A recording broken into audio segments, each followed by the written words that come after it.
नमस्कार, एनटिभी कोहलपुर समाचारमा स्वागत छ। म पुरुषोत्तम सापकोटा र साङ्केतिकरणमा हुनुहुन्छ दोबासे दिपा थापा। कर्णाली प्रदेशमा सत्ता साझेदार दल नेकपा माओवादीले आफूलाई एक्ल्याउन खोजेको र मुख्यमन्त्रीको कार्यशैली सही नभएको भन्दै लगातार विरोध जनाइरहेको छ। माओवादी केन्द्र कर्णाली प्रदेश संसदीय दलको आजको निर्णयले कर्णालीमा थप राजनैतिक किचलो बढ्ने जोखिम छ। आजको समाचारमा माग सम्बोधन नभएसम्म सदन र सरकारका कुनै पनि गतिविधिमा सहभागी नहुने कर्णालीको सत्ताधारी दल माओवादीको निर्णयको विषय छ। त्यसबाहेक लगातार परिरहेको वर्षापछिको विपद जोखिम र श्रीलङ्कामा नयाँ राष्ट्रपति निर्वाचित भएको प्रसङ्ग पनि। तर सुरुमा प्रमुख समाचार। कर्णालीका मुख्यमन्त्रीलाई सत्ताधारी दल माओवादीको कमजोर बनाउने रणनीति, माग सम्बोधन नभएसम्म सदन र सरकारका गतिविधिमा सहभागी नहुने निर्णय। लुम्बिनी र सुदूरपश्चिम प्रदेशसहित देशका विभिन्न क्षेत्रमा लगातार वर्षा, पहाडी जिल्लामा बाढीको क्षति, बाँके र बर्दियामा सबैभन्दा धेरै वर्षा। नेपालमा कोरोना भाइरसका सक्रिय सङ्क्रमितको सङ्ख्या 2000 नाग्यो। 391 जनामा कोरोनाको सङ्क्रमण पुष्टि, थप 46 जना निको। 2 जना प्रतिस्पर्धीलाई हराउँदै श्रीलङ्काको नयाँ राष्ट्रपतिमा रनिल विक्रमासिंघे निर्वाचित। प्रदर्शनकारीहरू अपेक्षाकृत रूपमा शान्त, केहीको विरोध जारी। र नेपाली क्रिकेट टिमका मुख्य प्रशिक्षक ओबुदु दशानायकद्वारा पदबाट राजीनामा लगत्तै क्यानाडाको राष्ट्रिय टिमको प्रशिक्षकमा नियुक्त।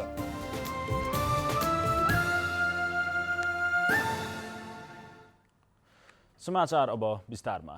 माओवादी केन्द्र कर्णाली प्रदेश संसदीय दलले माग सम्बोधन नभए सदन र सरकारका दुवै गतिविधिमा सहभागी नहुने निर्णय गरेको छ। आज दिउँसो बसेको दलको बैठकले उक्त निर्णय गरेको माओवादी संसदीय दलका प्रमुख सचेतक कृष्णा शाहले जानकारी दिनुभएको छ। सत्ता साझेदार दल माओवादीलाई पूर्ण रूपमा बेवास्ता गरेको दलको बैठकले निष्कर्ष निकालेको उहाँले बताउनुभयो। माओवादीले मुख्यमन्त्री जीवनबहादुर शाहीको कार्यशैली ठिक नभएको बताएको छ।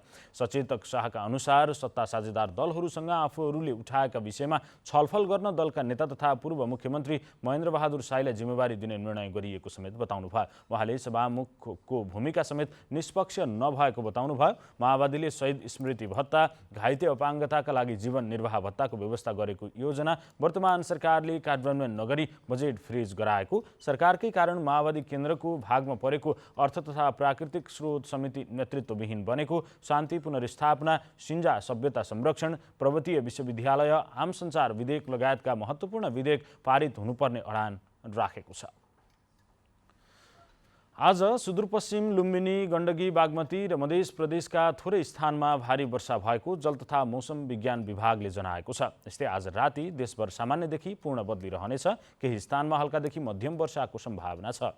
बागमती, गण्डकी, लुम्बिनी र सुदूरपश्चिम प्रदेशका थोरै स्थानमा भारी वर्षाको पनि सम्भावना रहेको विभागले जनाएको छ। भारी वर्षाको सम्भावना रहेकाले पहाडी भूभागमा भूक्षय, पहिरो तथा गेग्रान बहावको जोखिम रहेको छ। नदी, नाला तथा खहरे खोलामा पानीको सतह बढ्न सक्ने तथा यातायात क्षेत्र समेत प्रभावित हुन सक्ने भएकाले सतर्कता अपनाउन विभागले आग्रह गरेको छ। यसैबीच पछिल्लो 12 घण्टामा लुम्बिनी प्रदेशको बाँकेमा सबैभन्दा धेरै पानी परेको मौसमविदले बताएका छन्। बाँकेको खजुरामा आज सबैभन्दा धेरै 160 मिलिलिटर वर्षा भएको मौसमविद समीर श्रेष्ठले बताउनुभयो। बाँकेमा यो अहिलेसम्मकै सबैभन्दा धेरै ठूलो वर्षा हो। बाँकेको खजुरापछि बर्दियाको गुलरियामा 105 मिलिमिटर वर्षा भएको छ। साउनको पहिलो सातासम्म वर्षा नभएपछि रोपाइँ गर्न नपाएका किसानहरू आज बिहानदेखि परेको ठूलो वर्षाबाट खुसी भएका छन्। देशका अरू ठाउँमा भने सामान्यदेखि मध्यम खालको वर्षा भइरहेको छ। गए रातिदेखि देशका विभिन्न स्थानमा वर्षा भएपछि प्राकृतिक विपत्तिका घटना बढ्न थालेका छन्। कतिपय जिल्लामा सडक अवरुद्ध भएको छ भने कतिपय पहाडी बस्तीहरू पहिरोको जोखिममा परेका छन्। बाजुराको बडीमालिका नगरपालिका 2 भौनेरामा बुढीगङ्गा नदीको कटानले 4 घर भत्किएका छन्। गए रातिदेखिको अविरल वर्षासँगै बुढीगङ्गा नदीमा पानीको बहाव बढेपछि 4 वटा घर कटानमा परेका हुन्। स्थानीय गङ्गराज पण्डित र अमरराज पण्डितका घर पूर्ण रूपमा बगाएर लगेको र चन्दराज पण्डित र लक्ष्मी पण्डितको घर आधा बगाएको छ। यस्तै गए रातिदेखिको अविरल वर्षापछि आएको बाढीले दार्चुलाको अपिहिमाल गाउँपालिका 4 स्थित ठुलढुङ्गी पुल बगाएको छ।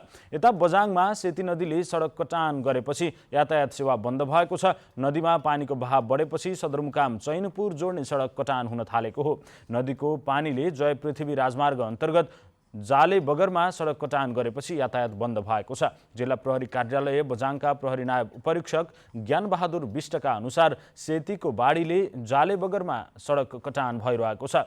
यस्तै वर्षातले कैलालीको धनगढी बजार जलमग्न भएको छ। धनगढी उपमहानगरपालिका वडा नम्बर 1, 2, 3 र 5 का बस्ती डुबानमा परेका हुन्। लगातार वर्षाका कारण विभिन्न जिल्लामा प्राकृतिक विपत्तिका घटना बढ्न थालेका छन्। नदी तथा खोलामा पानीको बहाव बढ्न थालेको छ। तल्लो तटीय क्षेत्रका नागरिकहरू पनि त्रासमा बस्नु परेको छ। मनसुनजन्य विपदका घटनाबाट नागरिकलाई थप सुरक्षित राख्न यो अवस्थामा कस्ता कुरामा ध्यान दिनु पर्ला भनेर आज हामीले बाजुराका केही नागरिकलाई सोधेका छौँ। हेरौँ आजको आवाजमा।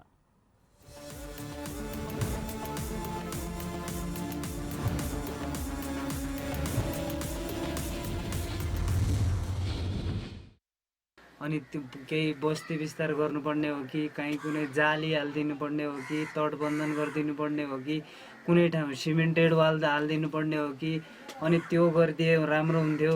अनि धेरै क्षति भएको ठाउँ तपाईँको घरै नबस्ने खालको स्थिति छ भने उनीहरूले केही सरकारले स्थानीय तहले कसैले हेरिदिएर अनि अगुवाईहरू सबै मिलेर मतलब यहाँ पालहरू तिरपाल गरेर खानापिना केही सहयोग गर्नुपर्ने हो कि त्यो गरिदिया हुन्थ्यो भन्ने मेरो भनाइ छ। बाढी पीडित विस्थापित घर परिवारलाई राज्यले चाहिँ अथवा बढीमालिका नगरपालिकाले सम्बन्धित ठाउँमा चाहिँ निकायमा चाहिँ राख्नु पर्यो र बाढी पीडित भएको ठाउँहरूमा चाहिँ तटबन्धनको व्यवस्थापन गर्नु पर्यो र तत्काल बाढी पीडित भएको जनताहरूलाई चाहिँ राहतको पनि व्यवस्थापन गरेर उनीहरूलाई खाद्यान्न घाँसपास कपासको व्यवस्थापन गरिदिएपछि धेरै राम्रो हुने थियो। सर्वप्रथम बाढी पहिरोको लाग्दा अहिले स्थानीय तहले तटबन्धन कार्यक्रम अनि त्यसपछि राहत वितरण अनि स्थानीय तहले यति रेड क्रस छ जिल्लामा अनि त्यसपछि केन्द्रसम्म स्थानीय सरकारदेखि लिएर केन्द्रीय सरकार र प्रदेश सरकारसम्म पहल चालिनुपर्छ। राहतको बाढी पहिरोबाट पीडित बस्तीहरूको यकिन गरेर राज्यले बस्ती विस्तारका योजनाहरू लागू गर्न पर्यो। सुरक्षित बस्ती स्थानान्तरण गर्न पर्यो। यस्ता क्रियाकलाप गर्यो भने न सुरक्षित रहन सक्छन्, नत्र भने भोलि बिहान ठुलो धनजनको क्षति हुने सम्भावना हुनसक्छ। त्यसैले सुरक्षित बस्ती विकासको योजना लागू गर्न पर्यो। विस्थापितहरूका लागि बस्नको लागि पाहाडहरूको व्यवस्था गर्न जरुरी छ। पहिले त घरबाटै नभएको व्यक्तिहरूका लागि, त्योभन्दा पछि उनीहरूलाई अब राज्य कोषबाट हुने सेवा सुविधाहरू, अब लत्ता कपडाहरू, त्यस्तै गरी खानपिनको व्यवस्था पनि ध्यान दिन जरुरी छ। त्यसका लागि अब एकीकृत बस्ती विकासको व्यवस्थापन गर्नुपर्छ सरकारले र सुरक्षित आवासको व्यवस्था गर्नुपर्छ र मान्छेहरूलाई सुरक्षित स्थान कुन हो त्यसको छनौट गरेर त्यतातिर बस्ती विकास गर्यो भने अब यो दिगो सम्भावना हुनसक्छ। नभएदेखि अब यो वर्षेनी यो समस्या दोहोरिरहने तिहरिरहने समस्या भइरहन्छ। जनताको क्षति भइरहन्छ, धनजनको क्षति भइरहन्छ, राज्यलाई पनि सधैँ टर्चर गर्ने र सधैँ सवाल उठाउने कुरा हुन्छ। बाढी पीडितको लागि कहीँ छैन त्यो कहीँ राहतको व्यवस्था हारिदिनुपर्ने, कहीँ सुत्ने रहने त्यो व्यवस्था हारिदिनुपर्ने उच्च ठाउँमा।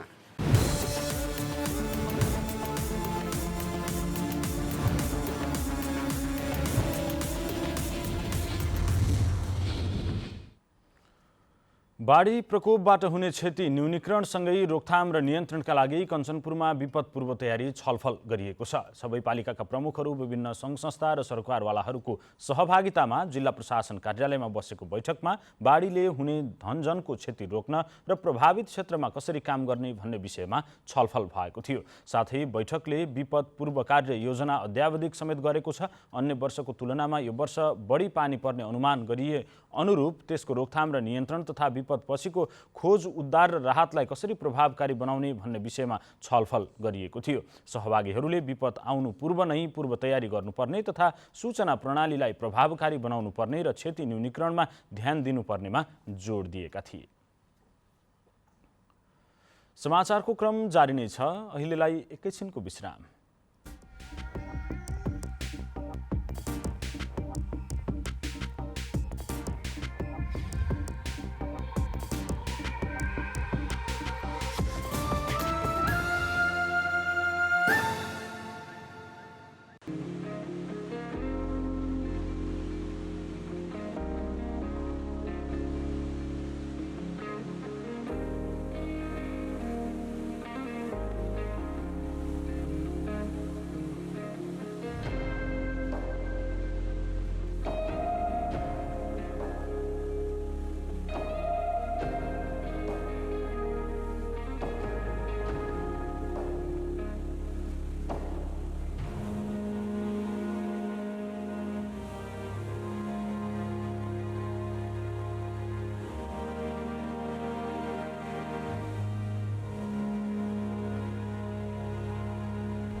विश्रामपछि समाचारमा पुनः स्वागत छ। अब बाँकी समाचार।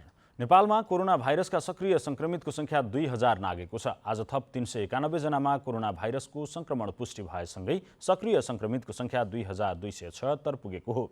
3981 जनाको परीक्षण गर्दा पीसीआर विधिबाट 340 तथा एन्टिजेन विधिबाट 51 जनामा कोरोना संक्रमण पुष्टि भएको स्वास्थ्य तथा जनसङ्ख्या मन्त्रालयले जानकारी दिएको छ। पछिल्लो 24 घण्टामा थप 46 जना संक्रमण मुक्त भएका छन् भने यो अवधिमा संक्रमणका कारण कसैको पनि मृत्यु भएको छैन।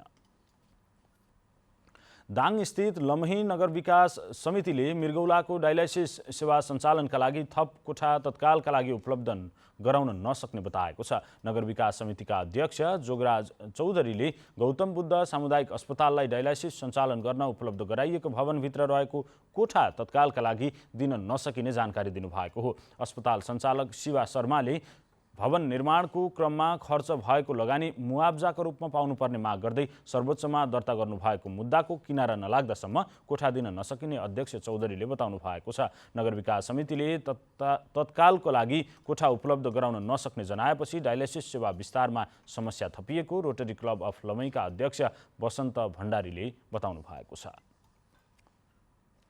जलस्रोत तथा सिंचाई विकास डिभिजन कार्यालय रूपन्देहीले गत आर्थिक वर्षमा 76.06% कार्य प्रगति हासिल गरेको जनाएको छ। कार्यालयले रूपन्देहीमा सञ्चालित जल उत्पन्न प्रकोप नियन्त्रण र सिंचाई विकासका लागि कुल विनियोजित बजेट 31 करोड 80 लाख मध्ये 23 करोड 58 लाख रुपियाँ खर्च भएको जनाएको छ। जिल्लाभर कुल 83 वटा योजनाका लागि नेपाल सरकारको सशक्त अनुदानतर्फ 14 करोड 80 लाख र समानीकरण अनुदानतर्फ 16 करोड 33 लाख बजेट विनियोजित गरिएको कार्यालयले जनाएको छ। आर्थिक वर्ष 2078-79मा सम्पन्न योजनाहरूको संक्षिप्त विवरणसहित वार्षिक प्रगति प्रतिवेदन सार्वजनिक गर्दै कार्यालय प्रमुख विष्णु प्रसाद पौडेलले विभिन्न समस्या र चुनौतीहरूको सामना गर्दै सन्तोषजनक प्रगति हासिल भएको बताउनु भएको छ। पाल्पा स्थित श्रीनगर डाँडोको व्यवस्थापन तानसेन नगरपालिकाले आफैले गर्ने भएको छ। यसअघि विभिन्न समूह र सङ्घ-संस्था मार्फत हुँदै आएको सञ्चालन व्यवस्थापनको काम चालु आर्थिक वर्षदेखि आफैले गर्न लागेको तानसेन नगरपालिकाले जनाएको छ। नयाँ आर्थिक वर्षको सुरुवातसँगै श्रीनगरमा पर्यटनको व्यवस्थापकीय कार्य अगाडि बढाइएको र जसका लागि तत्काल कर्मचारी व्यवस्थापन समेत गरिएको तानसेन नगरपालिकाका प्रमुख सन्तोष लाल श्रेष्ठले बताउनुभयो। श्रीनगर पाल्पा जिल्लाको मात्रै नभई सरकारले पर्यटकीय गन्तव्यमा समेत राखेको हुँदा यसको उचित संरक्षण गरी प्रचार गर्ने तथा आन्तरिक र बाह्य पर्यटकको रोजाइको क्षेत्र बनाउने गरी कार्य अघि बढाइने तानसेन नगरपालिकाले जनाएको छ।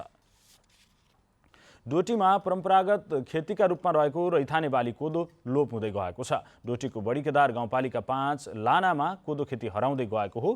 केही वर्ष अघि खेतहरूमा कोदो रोपेर सेताम्य देखिने गरेकोमा अहिले हराउँदै गएको स्थानीय बुद्धि भुलले बताउनु भएको छ। विगतको तुलनामा गाउँघरका स्थानीय बसाइसराई गरेर जाने क्रम बढ्दै गएको र पुरुषहरू भारतमा काम गर्न जाने गरेका कारणले कोदो रोप्नै गाह्रो अवस्था भएको उनीहरूको भनाइ छ।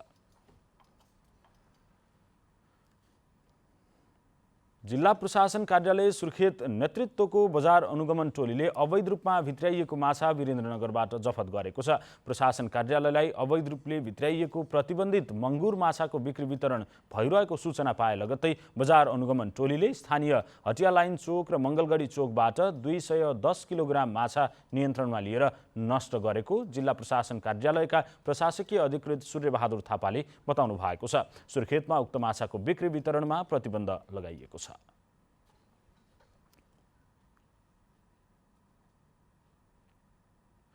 समाचारको क्रम जारी नै छ। एकैछिनको विश्राम।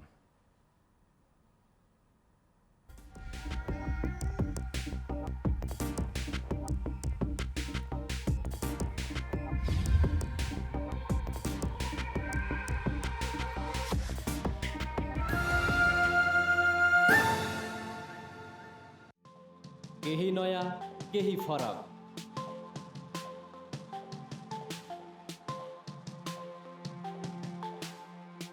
राष्ट्रिय सञ्चारको मेरुदण्ड नेपाल टेलिभिजनको प्रादेशिक च्यानल एनटिभी कोहलपुर, पश्चिम नेपालको लुम्बिनी, कर्णाली र सुदूर पश्चिमको एक मुष्ट आवाज, 17 सत्य समाचार, तटस्थ विचार। कार्यक्रममा मौलिकता, समावेशिता र विकासमा विस्तार। डिजिटल दुनियाँमा तपाईको विचार र भावनालाई संसारसँग जोड्दै एनटिभी कोहलपुर। सूचना, शिक्षा र मनोरञ्जनको यो यात्रा हो समृद्धिको।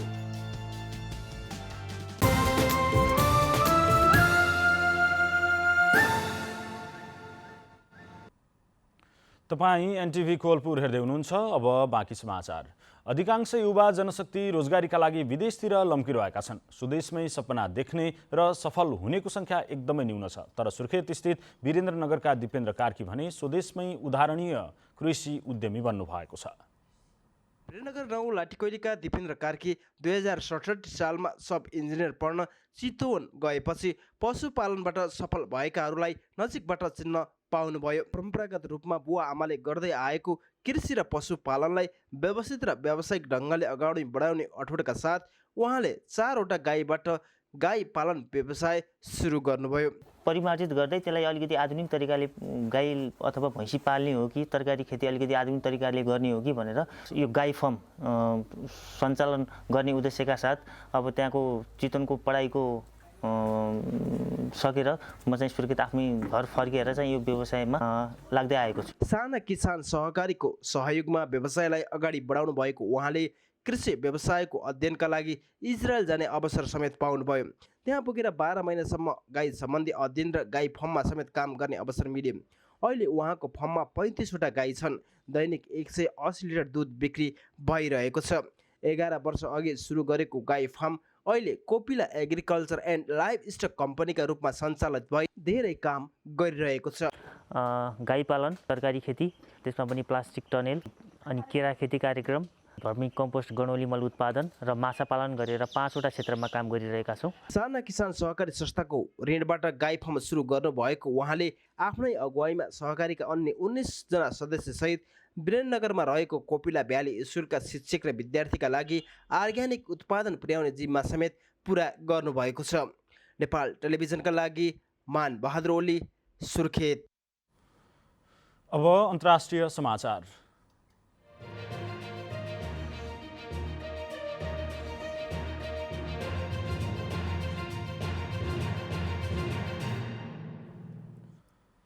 श्रीलङ्काको नयाँ राष्ट्रपतिमा रनिल विक्रमासिंघे निर्वाचित हुनुभएको छ। आज संसदमा भएको चुनावमा विक्रमासिंघेले 2 प्रतिस्पर्धीलाई हराउँदै राष्ट्रपतिमा चयन हुनुभएको हो। उहाँ यसअघि कार्यवाहक राष्ट्रपति रहनु भएको थियो। विक्रमासिंघेले 134 मत प्राप्त गर्नुभएको छ। यसअघि उहाँ 6 पटक श्रीलङ्काको प्रधानमन्त्री बनिसक्नु भएको थियो। श्रीलङ्काको संसदमा 225 सदस्य छन्। तीमध्ये 223 जनाले मतदान गरेको र 219 मत सदर भएको समाचारहरूमा उल्लेख गरिएको छ। श्रीलङ्काको संसदमा राष्ट्रपति छान्न पहिलो पटक मतदान भएको हो। विक्रमासिंघे राष्ट्रपतिमा निर्वाचित भएपछि प्रदर्शनकारीहरू अपेक्षाकृत रूपमा शान्त भएका छन्। तर कतिपय प्रदर्शनकारीहरूले भने उनी सहभागी सरकारकै पालामा आर्थिक सङ्कट आएको भन्दै राष्ट्रपतिमा नरहन भन्दै विरोध जनाएका अन्तर्राष्ट्रिय सञ्चार माध्यमहरूले जनाएका छन्। अब आर्थिक समाचार।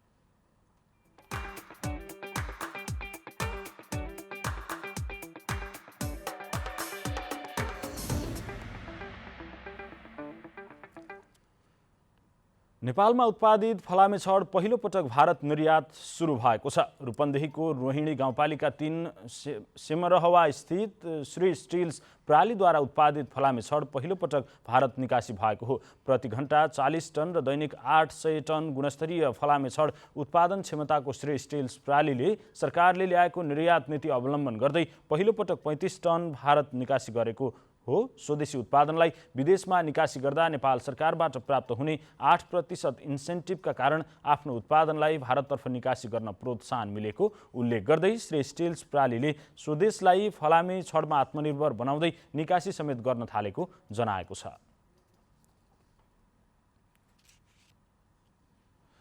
लगातार 8औं दिन आज पनि शेयर बजार बढेको छ। शेयर बजार परिसूचक नेप्से आज 4.89 अङ्कले बढेर 2050.59 बिन्दुमा पुगेको छ।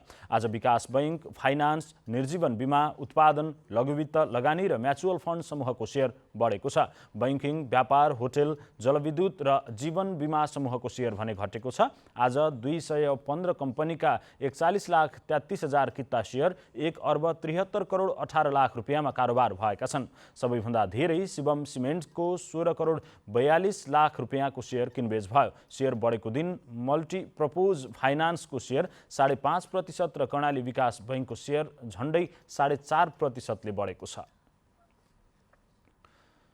अब खेलकुद समाचार।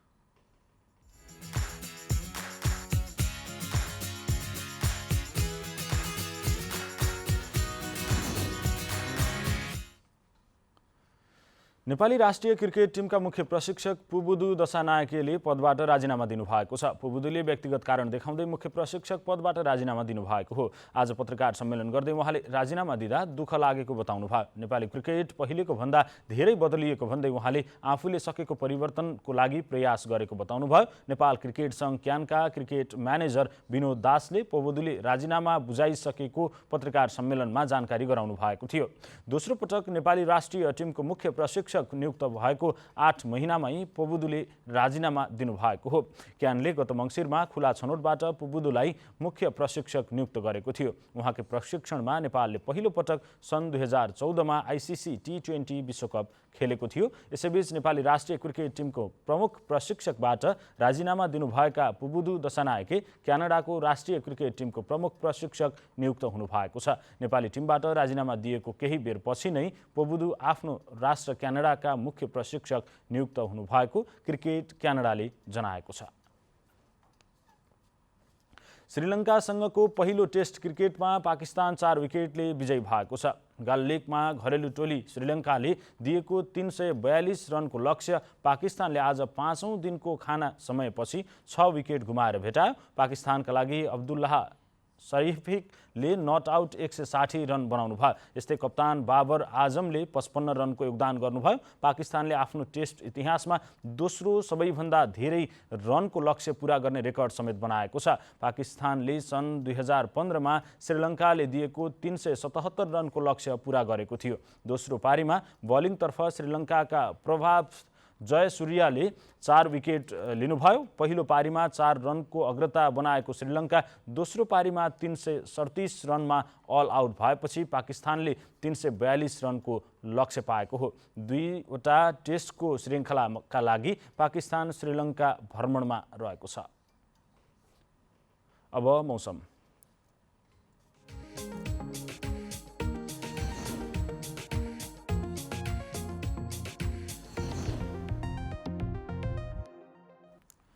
आज देशको पहाडी भूभागका धेरै स्थानमा र सुदूरपश्चिम लुम्बिनी, गण्डकी, बागमती र मधेस प्रदेशका थोरै स्थानहरूमा भारी वर्षा भयो। यस्तै आज राति बागमती, गण्डकी, लुम्बिनी र सुदूरपश्चिम प्रदेशका थोरै स्थानहरूमा भारी वर्षाको पनि सम्भावना छ। अब मौसम सम्बन्धी थप विवरण।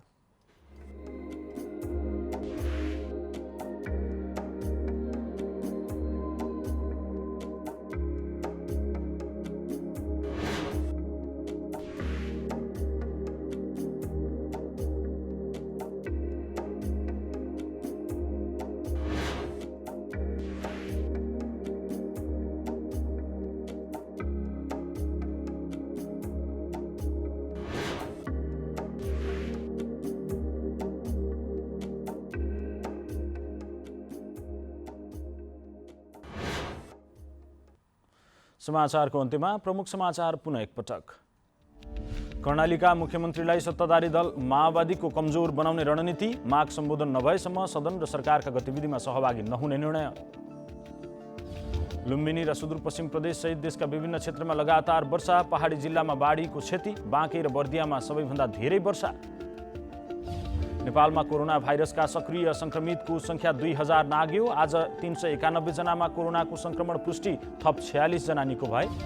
2 जना प्रतिस्पर्धीलाई हराउँदै श्रीलङ्काको नयाँ राष्ट्रपतिमा रनिल विक्रमासिंघे निर्वाचित। प्रदर्शनकारीहरू अपेक्षाकृत रूपमा शान्त, केहीको विरोध जारी। र नेपाली राष्ट्रिय क्रिकेट टिमका मुख्य प्रशिक्षक पुबुदु दशानायकद्वारा पदबाट राजीनामा लगत्तै क्यानाडाको राष्ट्रिय टिमको प्रशिक्षकमा नियुक्त।